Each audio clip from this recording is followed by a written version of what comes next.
সোমবাৰে মৰিগাঁও আৰক্ষী অধীক্ষকৰ সভাকক্ষত চাইল্ড ৰাইটছৰ ওপৰত জিলাখনৰ প্ৰতিখন আৰক্ষী থানাৰ CWPO লগতে জিলা শিশু সুৰক্ষা সমিতি আৰু শিক্ষা কল্যাণ সমিতিৰ বিষয়াবৰ্গক Assam state commission protection for the child rights আৰু কোচি লোকমঞ্চৰ যৌথ উদ্যোগত ভাৰতীয় ন্যায় সংহিতাৰ অধীনত শিশু সুৰক্ষাৰ ওপৰত জিলা পৰ্যায়ত প্ৰশিক্ষণ কাৰ্যসূচী ৰূপায়ণ কৰে।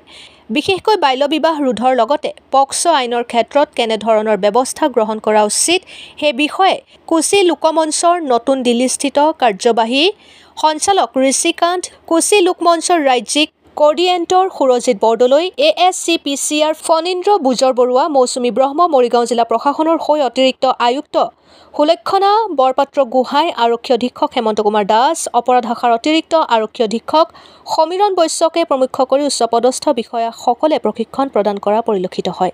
Bureau report, Arunoday Assam. মৰিগাঁও যি আছে আৰক্ষীৰ লগত যি চাইল্ড প্ৰটেকশ্যন বৰ্ডৰ ইতিমধ্যে টেলিপৰ্টে গৈ আপোনালোকে আলোচনা কৰিছে ষ্টেট লেভেলত, কি ক'ব?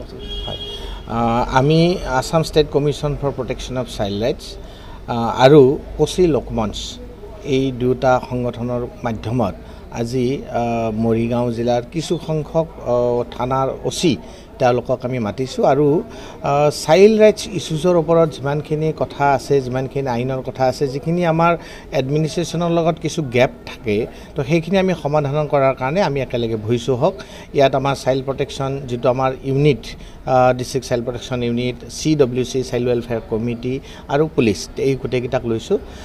আমি সকলোৱে জানো যে আচলতে প্ৰত্যেক থানা যিগৰাকী ছেকেণ্ড অফিচাৰ OCৰ পিছতে যিজন থাকে তেওঁ CWPO বুলি কোৱা হয়, চাইল্ড ৱেলফেয়াৰ পুলিচ অফিচাৰ বুলি কোৱা হয়, কাৰণ চাইল্ডৰ ওপৰত সম্পূৰ্ণ তেওঁৰ অধিকাৰ থাকে বা চোৱা চিতাৰ দায়িত্ব থাকে।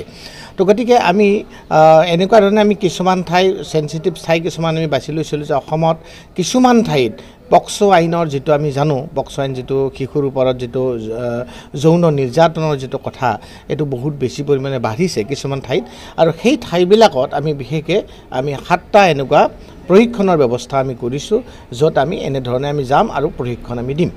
তো তেনেকুৱা ধৰণে দেখিছোঁ যে আমি যিমানেই পক্সো আইন ওলাইছে, জেজে এক্ট ওলাইছে, জেজে আইনখন জানো আৰু শিশুসকলৰ একদম আমব্ৰেলা টাইপ প্ৰটেকশ্যন, কিন্তু তথাপি আজি এই সমস্যাবিলাক কিন্তু কমা নাই, দিনে দিনে বাঢ়ি আছে।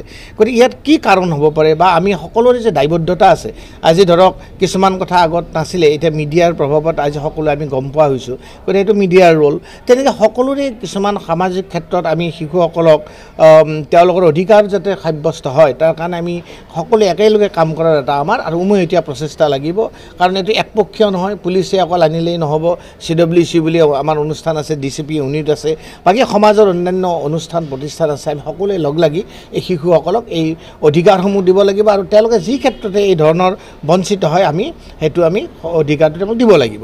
দ্বিতীয়তে দেখা যায় যে বহুত বিষয়া, পুলিচ বিষয়াই তেওঁলোকে যেতিয়া কেছ ডায়েৰী দিয়ে তাত একুইষ্ট ওলাইজৰ স্ক'প কিছুমান ৰৈ যায় কিছুমান ক্ষেত্ৰত। গতিকে সেইটো যাতে নহয়, তাৰ কাৰণে আইনখন ভালকৈ জনা বা সময়ে সময়ে যিবিলাক এমেণ্ডমেণ্ট হয় সেইবিলাক জনা।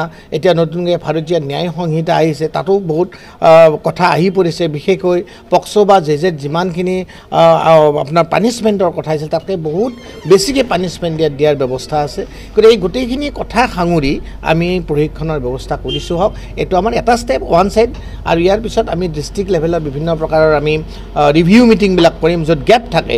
কিছুমান CWCৰ লগত পুলিচৰ গেপ থাকিব লাগে, DCP ইউনিটৰ গেপ, কমিউনিকেশ্যন থাকিব লাগে, গেপ হৈ যায় কেতিয়াবা। গতিকে এই গেপবিলাক কেনেকৈ আমি মিনিমাইজ কৰিব পাৰোঁ তাৰ কাৰণে আমি বিভিন্ন সময়ত আমি হেৰিবিলাক কৰোঁ।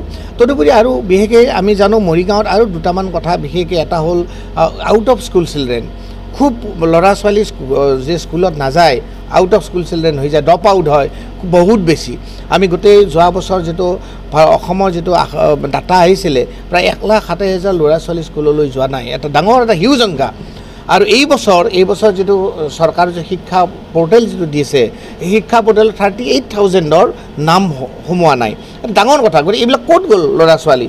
গতিকে এই ক্ষেত্ৰত আমি ইতিমধ্যে চাইল্ড প্ৰটেকশ্যন, আমাৰ যিটো ASCPCR Assam commission for protection of child ৰাইটছে, অসম ৰাজ্যিক শিশু অধিকাৰ সুৰক্ষা আয়োগে আমি নিজাকৈ আমি ছাৰ্ভে কৰিছিলোঁ, বিশেষকৈ মৰিগাঁও, নলবাৰী ধুবুৰী এনেকুৱা আমি 3খন জিলাত আমি এই ড্ৰপ আউটৰ সন্দৰ্ভত আমি ছাৰ্ভে কৰিছিলোঁ আৰু তাত আমি দেখিছিলোঁ এনেধৰণৰ কথা বহুত হয়তো পক্সো ৰিলেটেড কিছুমান বাচ্চা স্কুলত নাযায়, কিছুমান চাইল্ড মেৰিয়েজ হৈ যায়, কিছুমান ট্ৰেফিকিং হৈ যায়, কিছুমান চাইল্ড লেবাৰ হৈ যায়, বিভিন্ন কাৰণত ল'ৰা ছোৱালী স্কুলত নাযায় আৰু সেইবিলাক কেনেকৈ আমি মিনিমাইজ কৰোঁ তাৰ কাৰণে ইতিমধ্যে আমি চৰকাৰৰ লগত বহিছোঁ, আমি ডিষ্ট্ৰিক্ট এডমিনিষ্ট্ৰেশ্যনৰ লগত বহিছোঁ, পুলিচ প্ৰশাসনৰ লগত বিভিন্ন সময়ত বিভিন্ন বহিছোঁ আৰু যাতে এই যিটো সমস্যা এই সমস্যাটো মিনিমাইজ কৰিব পাৰোঁ আমি চেষ্টা কৰোঁ আৰু সেই উদ্দেশ্যে আজি পুলিচ প্ৰশাসনক আমি জনোৱাৰ উদ্দেশ্যে ইয়াত একত্ৰিত হৈছোঁ। তেওঁলোকে যথেষ্ট কাম কৰি আছে আৰু দেখা যায় যিহেতু ন্যায় পাব লাগে শিশুগৰাকী হওক বা পৰিয়ালটোৱে এই আপুনি কোৱাৰ লেখীয়া কোনো পুলিচ অফিচাৰ ভুলৰ কাৰণে বা তেওঁলোকে নজনাৰ কাৰণে এইটো হৈ থাকে আৰু দুই এটা হ'ব পাৰে। সেইকাৰণে আমি কৈছোঁ আমি গোটেই হয় বুলি আমি ক'ব নোৱাৰোঁ, কাৰণ সেইটো তেওঁলোকৰ নিজৰ এখতিয়াৰত তেওঁলোকে নিজে ইয়াত ইনভেষ্টিগেশ্যন কৰিছে, গতিকে তাৰপিছত যিটো ৰিপৰ্ট সেই ভিত্তিতে হয়। কিন্তু তেনেকুৱা হ'ব পাৰে নেকি, হয়তো হৈ যাব পাৰে, সেইটো সন্দেহতে আমি তেওঁলোকক কৈছোঁ যিখিনি আইনৰ যিখিনি ব্যৱস্থা আছে এইখিনিতে সম্পূৰ্ণ অধিকাৰেৰে তেখেতসকলে যদি দিয়ে নিশ্চয় একিউজ হাৰি যাব নোৱাৰে, সেইটো যাতে ৰাখে।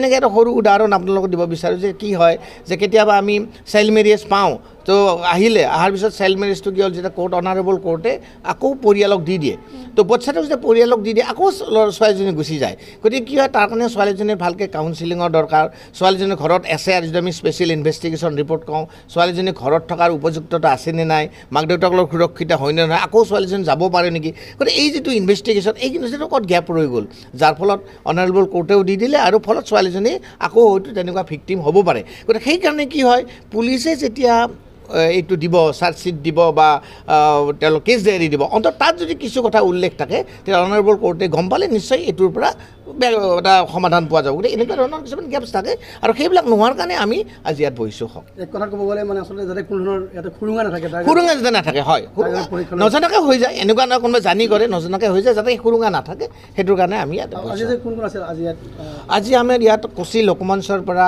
তাৰ এক্সিকিউটিভ ডাইৰেক্টৰ তেখেত স্বয়ং আছে আৰু এজন কোচি লোকমঞ্চৰ তেওঁলোকৰ চাইল্ড এক্সপাৰ্ট আছে, তেওঁ বাপন কুমাৰ প্ৰকাশ বুলি তেখেত উপস্থিত আছে। সম্পূৰ্ণ তেখেতে আজি প্ৰশিক্ষণটো দিছে। লোকমঞ্চৰ তেখেত এক্সিকিউটিভ ডাইৰেক্টৰ ঋষিকান্ত আছে। আমি অসম ৰাজ্যিক শিশু অধিকাৰ সুৰক্ষাৰ পৰা 2জন মেম্বাৰ, মই ফণীন্দ্ৰ বুজৰবৰা আৰু মৌচুমী ব্ৰহ্ম বাইদেউ আমি উপস্থিত আছোঁ।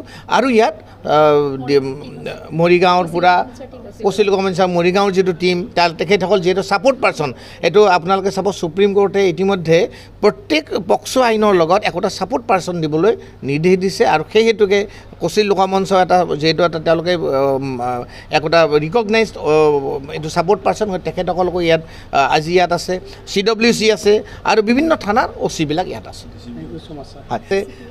CWC চেয়াৰপাৰ্চন আছে, ADC আছে, SP DSP আছে, SP কিছু সময় আছিলে, গতিকে বিভিন্ন ব্যক্তিয়ে উপস্থিত আছে।